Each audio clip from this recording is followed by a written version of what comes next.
बढ़ते हैं यार। आवाज क्लियर हो गई, हमें लगता है आवाज क्लियर हो गई होगी। अब सक्षम आवाज सबको आ रही है ना? ठीक है, चलो देखो तो यहां पे क्या देखे, समझिए आप।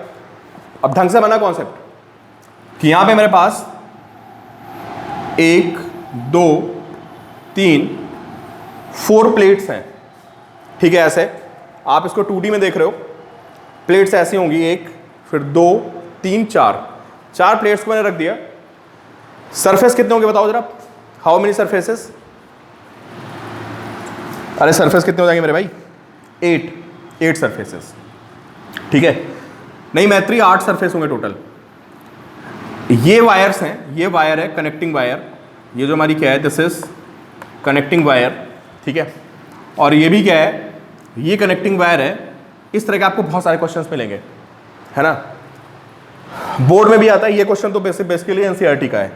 मैं बता दूं आपको कि इसमें बोर्ड में भी क्वेश्चन बनते हैं इस टॉपिक पे, और कॉम्पिटिशन भी बनते हैं। कॉम्पिटिशन थोड़ा डिफिकल्ट हो जाते हैं, ये बोर्ड का ही क्वेश्चन है एनसीईआरटी का। तो देखो भाई, अब आपसे कहेगा कि आपको ए और बी के बीच में नेट कैपेसिटेंस फाइंड करना है बिटवीन ए एंड बी। कितनी प्लेट्स हैं टोटल? 8 प्लेट्स हैं। तो सबसे पहला काम होता है प्लेट्स की नंबरिंग कर दोगे ऊपर से। बहुत ही आसान सा कॉन्सेप्ट है, ठीक है, और बहुत ही इंटरेस्टिंग सा।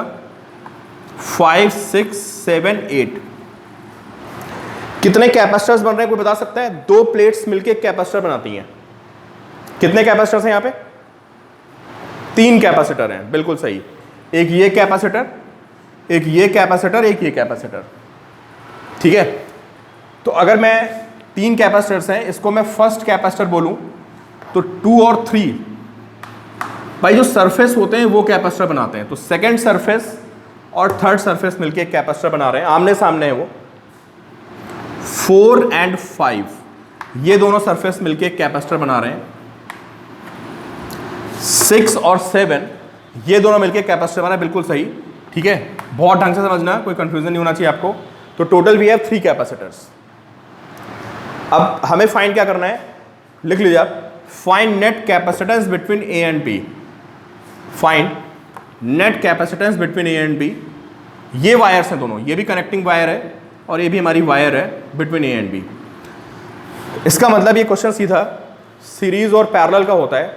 अब हमें ये आइडेंटिफाई करना है इसमें, है ना, कि तीनों कैपेसिटर्स कैसे कैसे कनेक्टेड हैं। क्या ये सीरीज में है, क्या ये पैरेलल में है, या यहाँ पे सीरीज और पैरेलल का कॉम्बिनेशन बन रहा है। तो बेसिकली ये ड्राइंग का क्वेश्चन है, बहुत ही आसान सा। तो सबसे पहले क्या करना होता है, सबसे पहले आप इधर लिखोगे ए और यहां पे लिखोगे आप बी, ठीक है। और जो जो सरफेस, ध्यान सुनना, जो जो सरफेस कैपेसिटर बना रहे हैं उन सरफेसेस को मैं ड्रॉ करना है। बिल्कुल सही सक्षम, समझ गया बेटा। तो ये बताओ ए से, अच्छा क्या 1 कैपेसिटेंस में, क्या 1 वाला सरफेस कैपेसिटर में कंट्रीब्यूट करेगा? बिल्कुल नहीं करेगा, 1 के सामने कोई है ही नहीं। एंड सिमिलरली जो सबसे बाहर वाला सरफेस 8 है, इसके सामने भी कोई नहीं है, तो ये भी पैरेलल कैपेसिटर में इंक्लूड नहीं होगा, ठीक है। तो अब मुझे बताओ, आप सारे बच्चे मुझे आंसर दें कि ए से कौन कौन से सरफेस कनेक्टेड हैं? ए से कौन कौन से सरफेस हैं? 2 5 और 6, ठीक है। तो क्या करना है आपको, नहीं बेटा 2 5 और 6 मैत्री, नॉट 2 3 4। ए से ना, मैं ए से बात कर रहा हूं, 2 5 और 6। तो देखो मैंने यहां पे 2 बना दिया, दिस सरफेस 2, और 5 है, ऐसे मैं 5 बना दूंगा, ठीक है। और थोड़ी जगह कम पड़ रही है, चलो मैं यहां पे 6 बना देता हूं। तो 2 5 और 6। अब आप देखो बी से कौन कनेक्टेड है। अब आप देखेंगे बी से कनेक्टेड है 3 4 और 7। ड्राइंग करनी, नॉर्मल सी ड्राइंग, कुछ नहीं है, नॉर्मल सी ड्राइंग है। जो जिसके सामने उसको बना दो, बस आप कुछ करना नहीं है, बस एक कैपेसिटर वाली आपको फील आ जाए, जो जिसके सामने बना दो। तो मुझे बताओ 2 के सामने किसको बनाना चाहिए?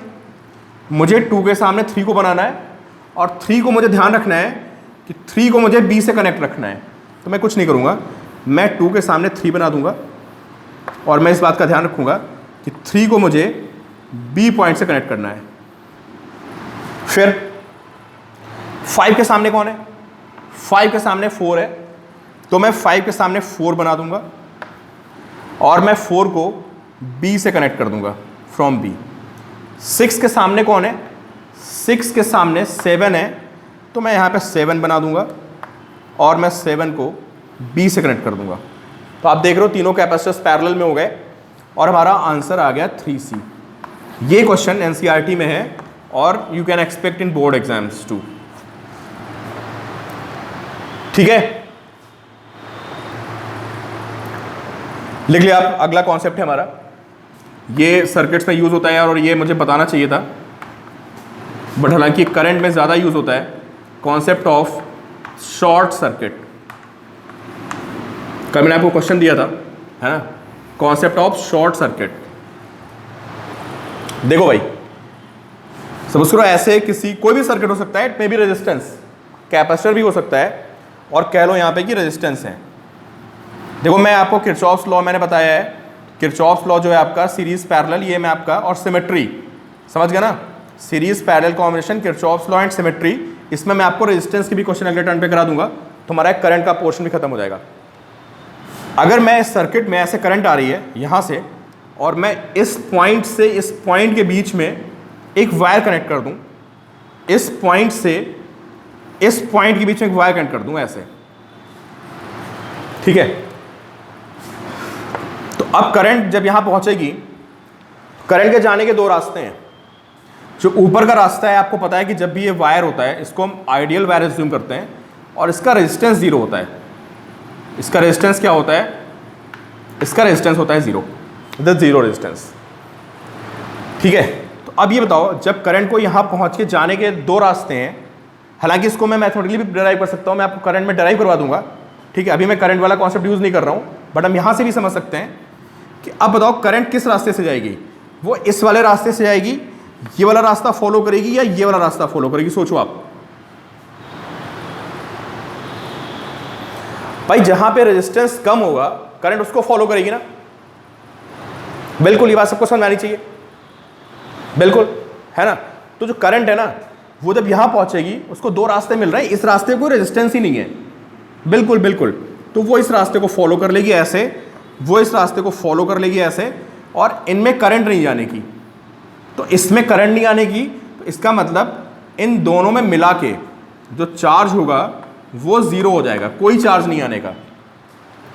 सिमिलरली इसको ये रास्ता मिल गया तो करंट ऊपर जाएगी और ये ऐसे चली जाएगी और करंट ये वाला रास्ता फॉलो करेगी ऐसे और ऐसे और ऐसे, इसमें कोई करंट नहीं जाने की, समझे।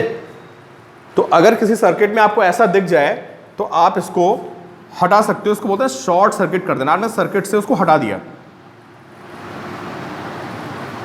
हाँ, नहीं जाएगी अभी, इसमें करंट जानी नहीं, समझे।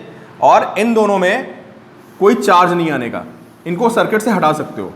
तो कभी भी अगर आपको रेजिस्टेंस का क्वेश्चन सॉल्व कर रहे हैं, है ना, और उसमें आपको कहीं ऐसा दिख जाए कि एक पॉइंट से दूसरे पॉइंट के बीच में आपने एक जंप मार दी है, या ऐसे भी सोच सकते हो यार, ऑल्टरनेटिवली अगर आपको ये समझना है, ठीक है, मैंने एक रास्ते वाली बात बता दी, मुझे बताओ इस पॉइंट का अगर मैं पोटेंशियल VA लिखूंगा तो इस पॉइंट का पोटेंशियल भी VA होगा, क्योंकि आप सबको पता है 0 रेजिस्टेंस वायर में जब भी हम ट्रैवल करते हैं पोटेंशियल चेंज नहीं होता है।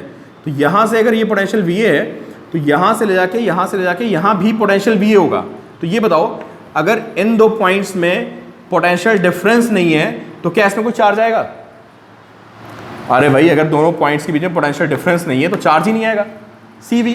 सिमिलरली यहाँ भी आप समझ सकते हो कि अगर ये रेजिस्टेंस था, यहाँ का पोटेंशियल मैं VA लिखूंगा, ये 0 रेजिस्टेंस वायर है तो यहाँ का पोटेंशियल भी VA हो जाएगा। तो इसका मतलब इन दोनों पॉइंट्स में पोटेंशियल डिफरेंस खत्म हो गया, और अगर इन दोनों पॉइंट्स में पोटेंशियल डिफरेंस खत्म हो गया तो यहाँ पे कोई करंट नहीं होगी। ये इस बात का ध्यान रखना। इस पे एक दो क्वेश्चन आपको मैं भी कराने वाला हूँ। देखिए भाई, सत्य में ऐसे दिखेगा आपको डायग्राम, प्लेट्स होंगी और इस तरह का डायग्राम दिखेगा। बैक एक्सरसाइज में देखो क्वेश्चन होगा कहीं ना कहीं, ऐसे प्लेट्स दिखेंगी और AB पॉइंट दिखेगा। क्वेश्चन को ग्रुप में भेज दो, होगा जरूर पक्का पीछे।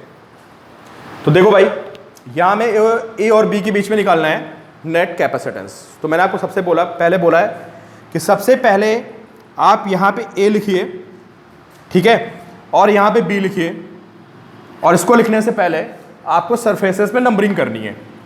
1 2 3 4 5 6 7 8। आप सबको पता है कि 1 के सामने कोई नहीं है तो ये कैपेसिटर नहीं बनाएगा, 8 के सामने कोई नहीं, कैपेसिटर नहीं बनाएगा। कैपेसिटर कौन कौन से बन रहे हैं? 2 3 4 5 एंड 6 7, ये कैपेसिटर्स बन रहे इतने सारे। अब क्या करना होता है उसके बाद? अब मुझे ए से ड्राइंग बनानी है, तो ए से कौन कौन कनेक्टेड है देखते हैं। ए से 2 कनेक्टेड है और ए से 7 कनेक्टेड है। आप देख लो, ये भी एनसीईआरटी का क्वेश्चन है, बोर्ड में आता है, मैं आपको फिर बोल रहा हूँ, कोई जेई लेवल का क्वेश्चन नहीं सॉल्व कर रहे हो आप, बहुत बेसिक सा कॉन्सेप्ट है और उसका बहुत बेसिक सा क्वेश्चन है, ठीक है। 2 एंड 7। फिर बी से कौन कौन है? बी से तो बहुत सारी प्लेट्स हैं, 3 4 5 6, ठीक है। तो मुझे 4 5 बनाने की जरूरत नहीं है, बताओ क्यों? मुझे 4 5 यहां पे नहीं बनाना चाहिए। क्या आप सोच सकते हो क्यों? ये बेकार हो गया 4 5, ये कैपेसिटर है तो, बट यहां पे वर्क नहीं कर रहा है। वाई? सेम पोटेंशियल, बिल्कुल सही, इस बात को ध्यान रखना है ना। आप ड्राइंग कर भी सकते हो, आप चाहो, अगर आपको बात नहीं समझ में आती, यू कैन ड्रॉ इट, आप ड्रॉ करोगे, ठीक है अर्चित, अगर आप इसको ड्रॉ करोगे ना तो ड्रॉ करके आपको समझ में आ जाएगा। बट चलो देखते हैं। अच्छा, तो इसके सामने कौन है? बी के सामने 3 है, सामने नहीं सॉरी, बी से 3 कनेक्टेड है और 3 2 के सामने है, तो भाई मैं 2 के सामने बना दूंगा 3 और मैं इसको यहाँ बी से कनेक्ट कर दूंगा ऐसे। थोड़ा वायर सीधे बनाना देखने में अच्छा लगे फिगर, है ना, ऐसा ना कि आप घुमा फिरा के वायर बना दो, बना सकते हो बट फिर थोड़ा सा सीरीज पैटर्न दिखता है, तो ये बना दिया मैंने। 7 के सामने 6 है और 6 बी से कनेक्टेड है, तो 7 के सामने 6 है और 6 बी से कनेक्टेड है, ठीक है। और बी से कौन है? 4 एंड 5 भी है। अब 4 5 इसमें तो कोई आएगा नहीं, तो अगर मैं बनाना चाहूँ 4 5 को तो मैं कैसे बनाऊंगा बताओ? वैसे तो मुझे ड्रॉ करना ही नहीं चाहिए, पर चलो मान लिया आपको बात नहीं क्लिक की, आप जल्दबाजी में आप ड्रॉ करने बैठ गए, तो पहले आप बी से बनाओगे 4 और फिर आप बी से बना दोगे 5। अब बताओ क्या हुआ? मान लिया आपने ड्रॉ कर लिया, ठीक है, तो अब आप देख सकते हो कि 4 वाला पॉइंट भी बी से कनेक्टेड है और 5 वाला पॉइंट भी बी से कनेक्टेड है। कहीं बना दो, यहां बना दो, यहां बना दो, भाई इस सर्किट से तो मतलब है नहीं उसका। तो अगर आप ड्रॉ करोगे भी तो आपको पता चलेगा यार ये भी बी से कनेक्टेड है, ये भी बी से कनेक्टेड है, तो इनमें पोटेंशियल डिफरेंस ही नहीं आएगा, ये हट जाएगा सर्किट से। और थोड़ा केयरफुल रहेंगे तो आपको यहाँ टाइम वेस्ट नहीं करना है। मुझे यही दिख रहा है कि यार 4 और 5 जो है इनका कोई मतलब नहीं है, तो ये 2 पैरेलल में हो गए and this will be 2C। ये दोनों क्वेश्चन बोर्ड के बहुत इंपॉर्टेंट है, प्रीवियस ईयर्स में बहुत बार पूछे गए, लिख लीजिए आप, इंपॉर्टेंट फॉर बोर्ड एग्जाम्स। और बाकी में आगे क्वेश्चन बढ़ते हैं और देखते हैं।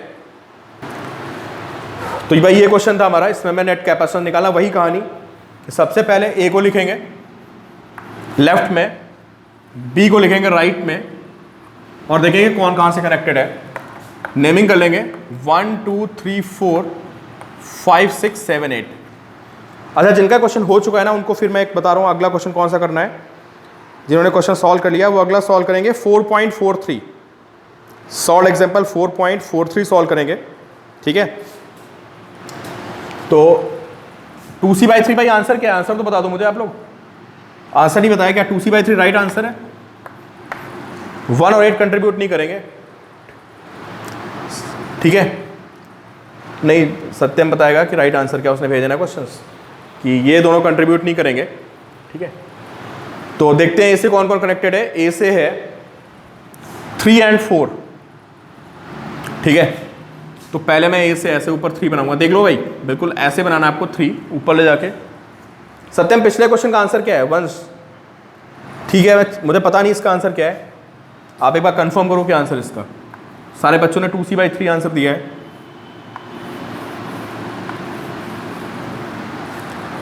तो भाई ए के सामने कौन है? अच्छा, पहले 3 और 4 बनाता है, दिस 3 एंड दिस 4,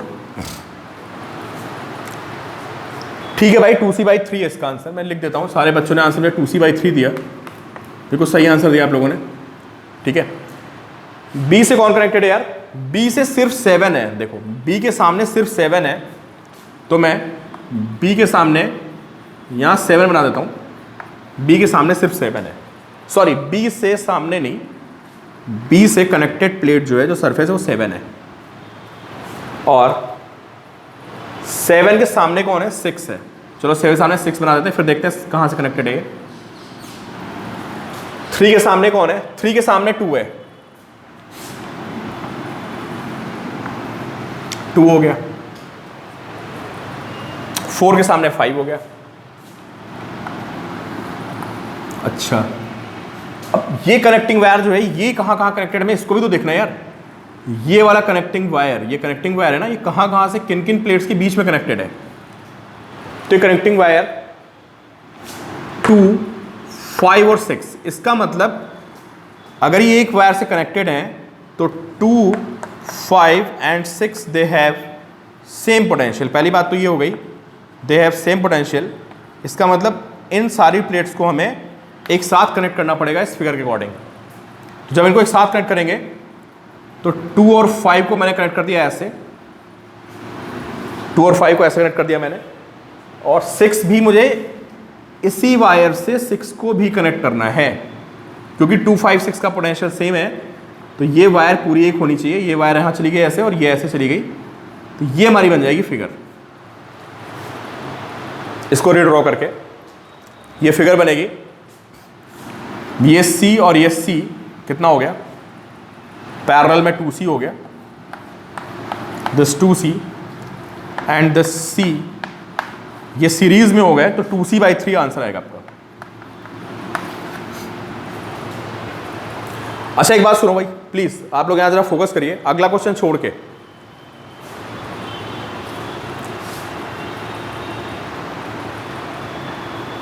तो 2C और C सीरीज में आ गया ना यार, अब 2C/3 आ जाएगा ना आंसर। ये 2C और C सीरीज में होगा। सीरीज का फॉर्मूला क्या होता है, 1/C1 + 1/C2। क्यों सत्यम, आप इसी क्वेश्चन की बात कर रहे हो ना, तो 2C/3 आ गया आंसर। कुछ और दिया है क्या आंसर, और C हमारा A/D हो जाएगा।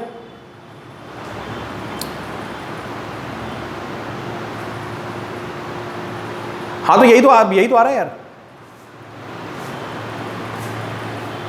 6 को जोड़ दो दिया यार, देखो 2, 5, 6 आपस में कनेक्टेड है, 2, 5 और 6 आपस में कनेक्टेड है, तो 2C और C ये आपके किसमें हो गए, सीरीज में आ गए, 2C/3 आएगा। और C की वैल्यू कितनी है, अरे C की वैल्यू पुट कर दो यार आप, A/D, तो आंसर ये बन जाएगा। Any doubt? अच्छा मेरी बात सुनो भाई, जरा बोर्ड पे फोकस करो आप लोग। अब जो जेईई वगैरह में क्वेश्चन पूछता है, इससे एक स्टेप आगे निकल जाता है। पता आपसे क्या पूछेगा, देखो आपसे कहेगा what is charge on this plate. देखो ध्यान सुनिए भाई आप लोग, इधर फोकस करिए, अगला क्वेश्चन छोड़िए आप। What is charge on this plate, बस यही क्वेश्चन आ गया। ठीक है, तो इसका मतलब जो हमने यहां पे नंबरिंग की है ना, उस नंबरिंग के हिसाब से ये वाली जो प्लेट है, ये प्लेट 2 सरफेसेस से मिलकर बनी हुई है। एक सरफेस हमारा 3 है और एक सरफेस हमारा 4 है। ध्यान दीजिए आप लोग भाई, ऐसे क्वेश्चन बहुत सारे मिलने वाले हैं, फिर आपको कोई दिक्कत नहीं होनी चाहिए।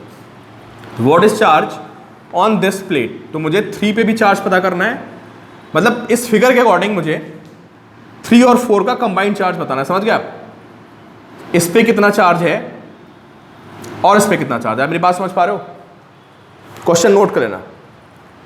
What is charge on the second plate, second plate means ये वाली प्लेट, और मेरी फिगर के अकॉर्डिंग नहीं सत्यम ये आइसोलेटेड नहीं बेटा, 3, 4 इज नॉट आइसोलेटेड। आप देखो ना 3 और 4th जो प्लेट है, मतलब आई मीन जो आपकी सेकेंड प्लेट है, this is connected to this positive terminal of the battery. यहां बैटरी भी तो लगी होगी यार ए और बी के बीच में, क्यों, क्या आप इसको समझ पा रहे हो कि जो मैंने फिगर बनाई है, इस फिगर में फाइनली ए और बी के बीच में बैटरी भी तो लगाओगे ऐसे। ठीक है, ये हो गया, ये क्वेश्चन बन गया। ठीक है, बाकी क्वेश्चन यही होगा पूरा, आपको वोल्टेज वी दिया होगा, बहुत आसान सा क्वेश्चन, देखिए बहुत ही आसान सा क्वेश्चन है।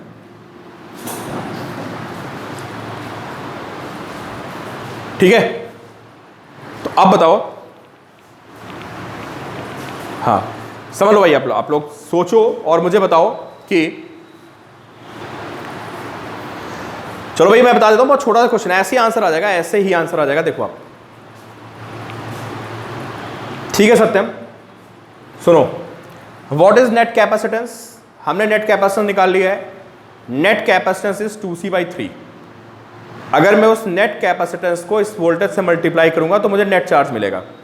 तो बताइए नेट चार्ज कितना होगा? नेट चार्ज होगा CV। तो this is capacitance into V।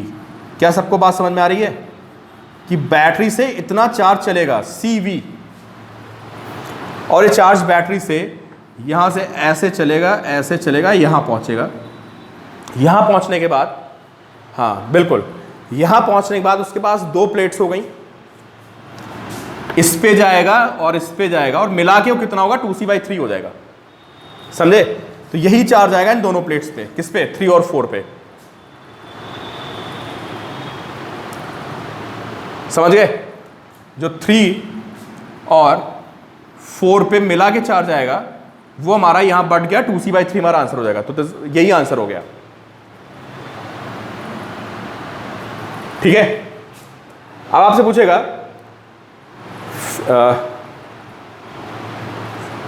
5th और 6th प्लेट पे कितना चार्ज है, बताओ। इस वाली प्लेट पे कितना चार्ज है? On this plate, what is charge on this plate?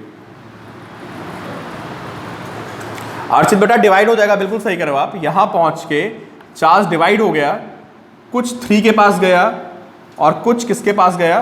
4 के पास गया। तो दोनों में आधा आधा डिवाइड हो जाएगा। फर्क क्या पड़ता है? रहा तो टोटल चार्ज उतना ही नहीं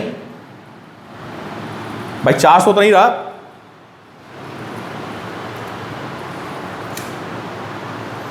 यार नई मीटिंग आज तुमको एक्चुअली ना दूसरे फोन से भेजा इसलिए। ठीक है, चलो बताओ 5 और 6 पे कितना चार्ज है? What is charge on 5 and 6? सही आंसर देना बिल्कुल। अर्चित इंडिविजुअली इस, अच्छा अर्चित पूछ रहे हैं, देखो ऐसा भी क्वेश्चन आता, सुनो आप सभी लोग ध्यान से सुनिए। आपसे पूछेगा what is charge on 3rd surface?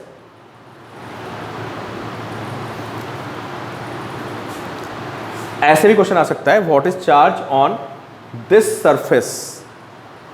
अब क्या आंसर देगा मुझे? कौन आंसर बताएगा? What is charge on this surface and this surface? अरे हाफ हाफ हो गया ना, नहीं समझे भाई? अच्छा चलो, यहां पे 2CV/3 आया, वो बटेगा, इस पे कितना आएगा? इस पे आएगा CV/3, और इस पे कितना आएगा? इस पे भी आएगा CV/3।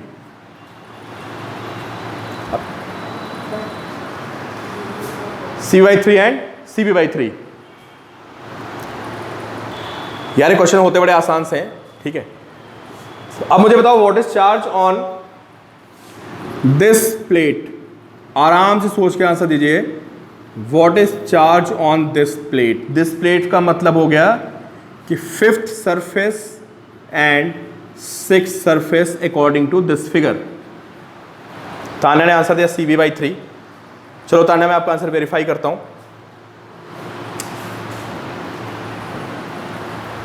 5th और 6th पे बताना है मुझे। चलो देखते हैं, मैं पूरी फिगर हटा रहा हूं। ठीक है, अच्छा हटाता नहीं हूं, इसको मैं दोबारा से साफ साफ ड्रॉ कर देता हूं। बाकी बच्चे मुझे आंसर दें। सत्यम ने आंसर दिया CV/3। अच्छा भाई अभी चेक करते हैं, मैं एक बार थोड़ी सी साफ साफ सी फिगर बना दूं दोबारा। मैं साफ साफ सी फिगर बना दूं दोबारा और फिर हम डिस्कस करते हैं। अच्छा ये आपस में ऐसे कनेक्टेड थे, and then we have this capacitor.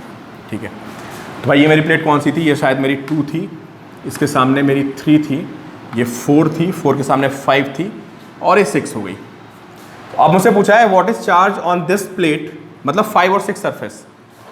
तो देखो भाई यहां से चार्ज आया था। भाई सब ऑब्जेक्टिव क्वेश्चन आते हैं, मैं आपको एक्सप्लेन कर रहा हूं, आप समझ रहे हो ना, इसलिए इतना टाइम लग रहा है। सेकंड्स में क्वेश्चन होते हैं, सेकंड्स में बता रहा हूं। मैथ्रिक चेक करते हैं बेटा। ठीक है, ठीक है अर्चित, इस पे गया CV/3, हाफ चार्ज यहां गया, हाफ इस पे गया CV/3। इसके सामने आएगा -CV/3, इसके सामने आएगा -CV/3। अब ये 2CV/3 चार्ज गया था, तो ये यहां पे फिर से 2CV/3 हो जाएगा। और यहां पे -2cv/3 सीरीज में होगा ना यार, आपके सामने आराम से फिगर बनी हुई है। ये तो सबको पता है ना यार कि अगर दो कैपेसिटर्स ऐसे लगे होते हैं, ये दो कैपेसिटर ऐसे लगे, इस पे प्लस क्यू, इस पे माइनस क्यू, फिर इस पे प्लस क्यू, फिर इस पे माइनस क्यू, आप दसियों लगा लो ऐसे, plus Q minus Q plus Q minus Q, ऐसा चार्ज आता जाता है। तो ये दोनों कैपेसिटर एक हो गए, तो ये चार्ज बढ़ गया यहाँ पे 2cv/3, फिर आगे पहुंच के फिर इस पे आएगा 2cv/3, इस पे माइनस। ठीक है, तो अब मुझे अगर इस प्लेट पे चार्ज बताना था तो charge on 5th surface plus charge on 6th surface. 5th surface पे I have -cv/3 and on 6th surface I have plus 2cv/3, तो मेरा आंसर हो जाएगा cv/3। और मैं आपको बता रहा हूँ ये कैपेसिटर के इजीएस्ट क्वेश्चंस में से हैं, और जेईई एडवांस में, मेंस में, नीट में बहुत पूछे जाते हैं। ठीक है, अमन बेटा 5 और 6 पे ना एक बात बताओ आप, अमन कह रहे हैं मेरा नेट चला गया, सर दोबारा बता दो, एक बात बताओ, तो हाँ करते रहना बस, मैं आप ही को एक्सप्लेन कर रहा हूँ कि ये चार्ज 2cv/3 आया, इस पे हाफ गया, इस पे हाफ गया, बात समझ में आ रही है, हाँ या ना? Because they have same capacitance. फिर शायद तुम्हारा नेट चला गया मुझे लग रहा है। ठीक है, चलो अमन, आई गेस आपका नेट डिस्कनेक्ट हो रहा है, कोई दिक्कत नहीं, मैं पैरेलल लेक्चर रिकॉर्ड कर रहा हूं, आई विल शेयर इट।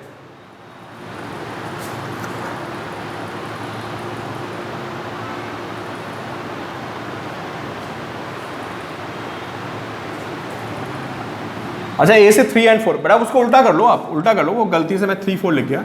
ए से कौन है? ए से 3 and 4 है, ए से 3 and 4 है, उल्टा लिख गया मैं। ठीक है, और ए से कौन है? सॉरी, ए से 3 है और ए से ये 4 है। ठीक है, ये हमारा कितना था? 3 के सामने कौन था? ये 2 था। ठीक है,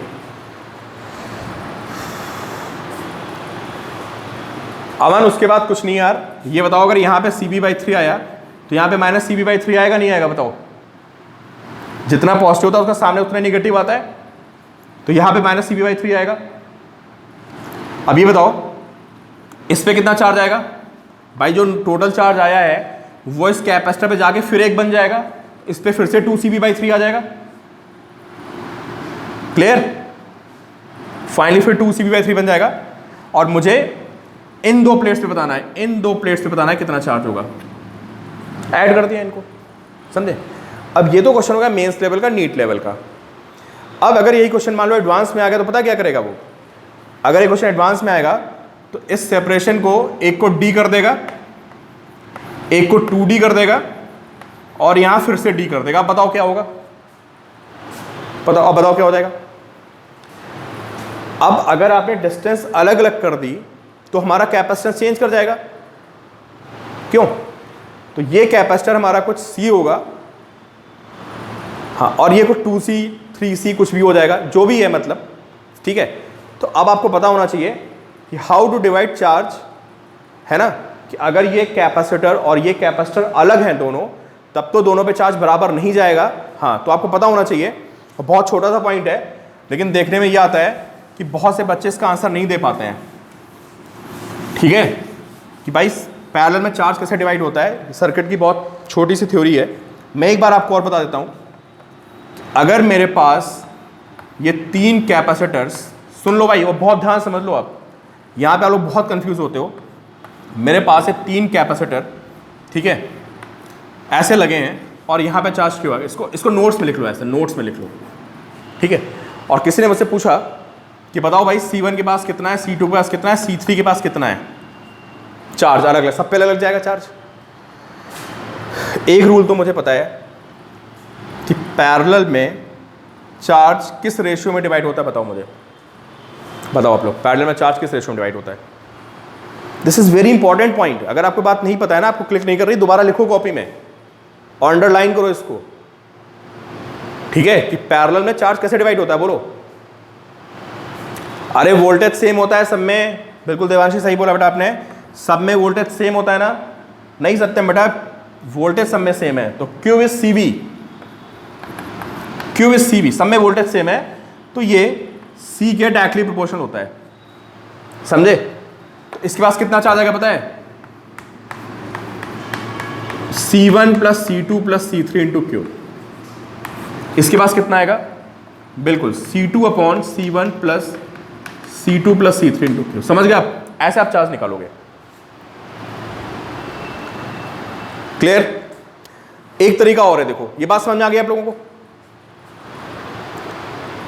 ठीक है, दूसरा तरीका देखो क्या है, मैं इनका नेट कैपेसिटेंस निकाल दूं, बताओ आंसर सेम आएगा। समझो आप, दोनों तरीके अभी आपके सामने लिखे हैं, ठीक है, और यहां पे आएगा C3 by C1 plus C2 plus C3 into Q।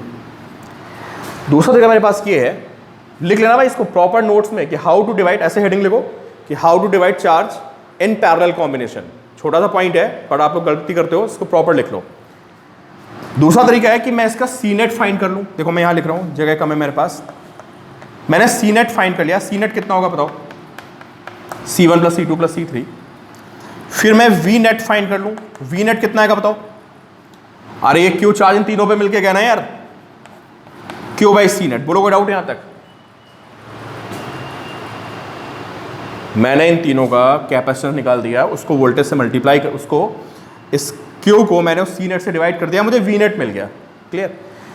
अब जब वी नेट आ गया तो यार वो सब पे सेम होगा, जो वोल्टेज इस पे होगा वही वोल्टेज इस पे होगा, वही वोल्टेज इस पे होगा। तो अगर कोई मुझसे कहता है कि what is charge on C1, तो मैं बोलूँगा यार एक काम करो, अगर मुझे C1 पे चार्ज निकालना है तो C1 को आप वी नेट से मल्टीप्लाई कर दो। देखो वही चीज़ आ गई, this is V net and this is C1, result same आ गया।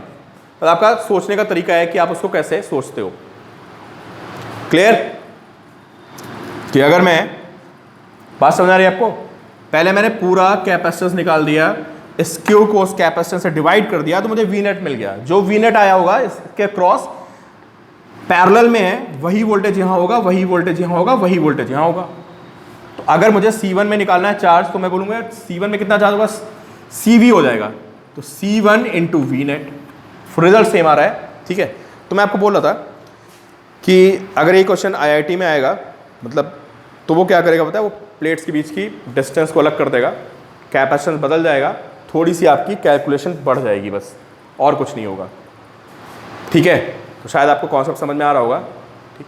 तो अब इसकी एक्सरसाइज तो आप निपटा ही लेना कम से कम, ठीक है।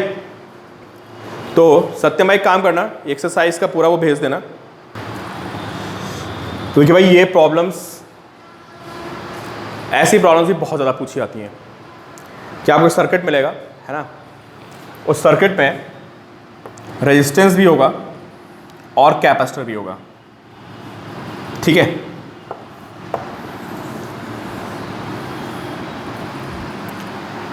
अब देखो कैपेसिटर की पता है क्या प्रॉपर्टी होती है?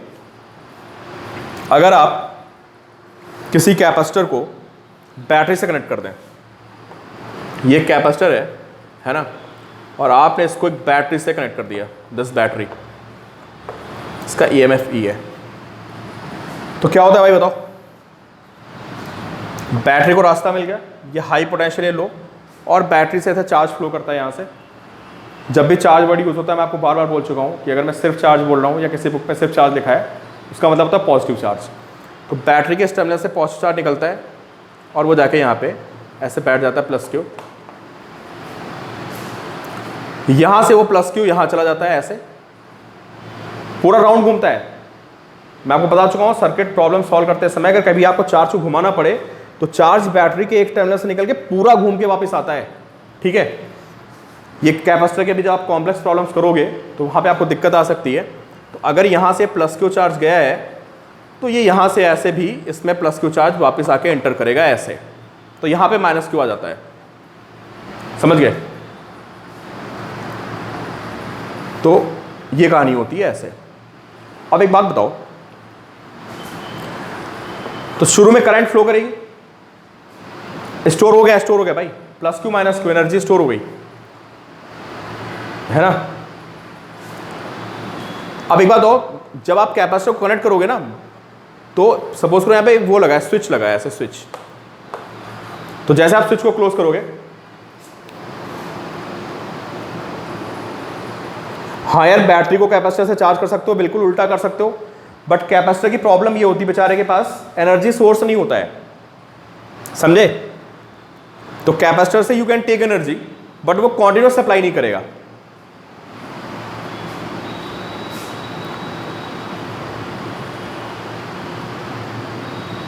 अभी अभी आते हैं बैटरी क्वाड्रेंट पे, अभी आते हैं, अभी आप लोग मेरी बात सुनो, है ना? हाँ अर्चित बेटा, अभी मैं समझ नहीं पाया, अभी बताता हूँ मैं, एक बात सुनो मेरी पहले, अभी मैं सबसे क्वेश्चन आप लोग रेस कर लेना। अगर मैं स्विच को बंद करूंगा तो यहाँ से ऐसे चार्ज चलेगा, अब इस पर चार्ज आ गया तो बताओ जब इस पर चार्ज आ जाएगा तो फर्दर आने वाले चार्ज को क्या करेगा? ये हेल्प करेगा या अपोज करेगा? रिपेल मारेगा, समझे? तो बिल्कुल। और सिमिलरली यहां समझो, इसको ऐसे समझते हैं, इसको समझने एक तरीका और भी है कि यहां से प्लस क्यू गया और यहां से माइनस क्यू गया, इस पर माइनस क्यू चार्ज आ गया, ऐसे यहां से माइनस क्यू गया। अब बताओ जब इस पर माइनस क्यू आ जाएगा और फर्दर माइनस क्यू जाएगा तो क्या करेगा उसको? जब यहां से माइनस क्यू जाएगा उसको रिपेल मारेगा ना वो भी, ठीक है? तो होता क्या है, मैं आपको ये बताना चाह रहा हूं कि पूरा टॉपिक है एक्चुअली, लेकिन उस टॉपिक के कुछ क्वेश्चंस हमें अभी मिलेंगे, कुछ क्वेश्चंस बाद में मिलेंगे। तो कैपेसिटर क्या करता है, जब ये कैपेसिटर फुली चार्ज हो जाएगा तो ये बैटरी के बराबर पोटेंशियल आ जाएगा यहां पे। अगर यहां ईएमएफ ई है ना, पोटेंशियल डिफरेंस ईएमएफ ई है, तो यहां भी ई के इक्वल आ जाएगा। क्या आपको बात समझ में आ गई? बिल्कुल ई के बराबर, समझे? और फिर इसमें करंट रुक जाएगी, नो करंट, कैपेसिटर चार्ज हो जाएगा and current become zero. Copy में नोट करना कि when a capacitor is connected with the battery, है ना,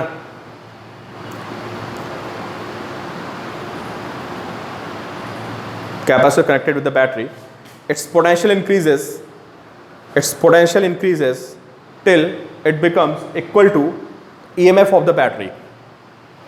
Its potential difference increases till it becomes equal to the potential of the battery and current stops. क्या आपको बात समझ में आ रही है? भाई करंट जीरो हो जाएगी बाद में, करंट नहीं फ्लो करेगी, क्योंकि कैपेसिटर में एग्जैक्टली उतना ही पोटेंशियल डिफरेंस आ चुका है जितना बैटरी का है, ठीक है? No current in the circuit. अब एक लाइन लिख लो, फाइन एक लाइन लिखे कि when capacitor is fully charged,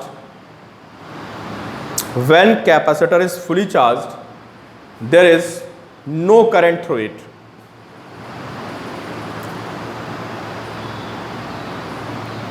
There is no current through it. Yeah, there is no current in the branch. There is no current in the branch in which capacitor is connected. समझ में आई बात? उस branch में current ही नहीं होगा। कब? जब capacitor fully charge हो जाएगा तब। तो अभी जो हमारा सारा डिस्कशन है वो फुली चार्ज का है, और फुली चार्ज से पहले की भी कहानी होती है, अभी हम उसको डिस्कस नहीं करेंगे। उसमें करंट वेरिएबल आती है वो एक्सपोनेंशियल फॉर्म में, उसका मैं आपको अभी एक दो टर्न बाद फॉर्मूला ट्राई करूंगा इंटीग्रेशन करके।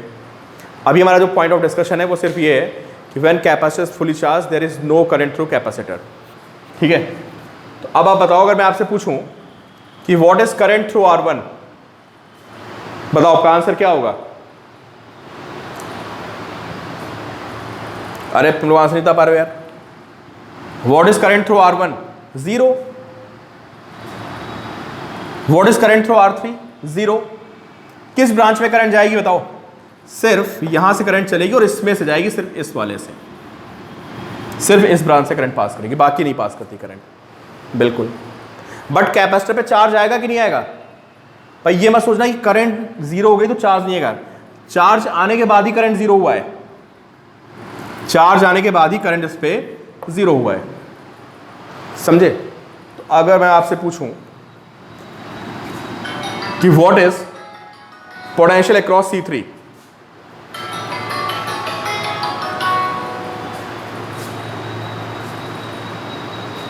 लास्ट क्वेश्चन में छोड़ रहा हूं मैं बस, ठीक है? What is potential across C3 मुझे कौन बताएगा भाई? कॉपी में लिख लेना, what is potential across C3। अरे V के इक्वल तो हो जाएगा यार। ये जो V वाला पोटेंशियल है ये दो जगह जा रहा है, एक इसमें जा रहा है और एक इसमें जा रहा है। एक दो बच्चों ने मुझे आंसर दिया। ये जो V वाला पोटेंशियल है ये कुछ इसमें आ रहा है और कुछ इसमें आ रहा है, इसमें तो आ ही नहीं रहा है यार क्योंकि करंट जीरो हो गई।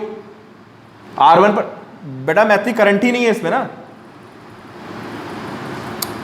इसमें करंट ही नहीं है R3 में, तो इसमें पोटेंशियल कितना होता है, IR होता है, आएगा नहीं यार, I जीरो हो गया। समझे? तो लिख लो, आप कॉपी में लिखो, potential across C3 is V। बहुत छोटा सा पॉइंट है। अच्छा बताओ C1 पे कितना पोटेंशियल है? C1 पे भी V होगा ना यार। इस पॉइंट और इस पॉइंट के बीच में वी हैव दिस बैटरी, है ना, तो यहां भी हमारा पोटेंशियल V हो जाएगा। भाई ये भी बोर्ड का कॉन्सेप्ट बता रहा हूं, ये मैं सुना कि बहुत हाई फाई चीज सर ने बता दी है कि बोर्ड में ऐसा क्वेश्चन आता है। सत्यम नहीं दे सकते यार, 1 कूलम चार्ज नहीं दे सकते 1 सेंटीमीटर बॉल को, मैं बता दूंगा अभी आपको, इसमें डाइलेक्ट्रिक स्ट्रेंथ आएगा, है ना। अब ये क्वेश्चन तुम्हारे बोर्ड में आएगा, पता क्या पूछेगा, आपसे पूछेगा बताओ इस कैपेसिटर पे कितना चार्ज है, बताओ कितना चार्ज है इस कैपेसिटर पे।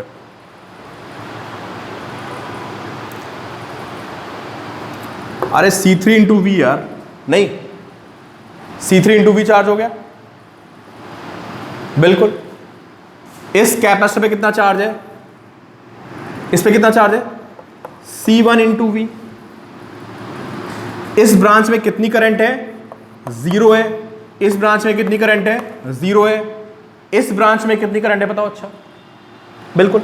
इस ब्रांच में कितनी करंट होगी, तो ये जो सारा पोटेंशियल V है ये R2 में पैरेलल में लगा हुआ, देख सकते हो आप ऐसे, तो सारा पोटेंशियल यहां पे आएगा, जिसमें इसमें जो करंट होगा वो होगा V बाय R2। क्या आपको बात समझ में आ रही है, V बाय R2।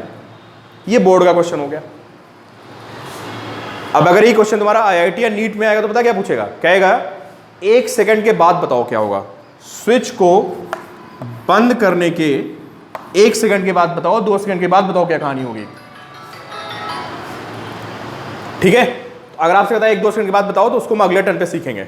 ठीक है, चलो भाई मिलते हैं। तो कल शायद मैं आपको एक वीडियो लेक्चर भी भेजूंगा, है ना, और अभी प्रॉब्लम्स के मैं आपको असाइनमेंट भेजूंगा।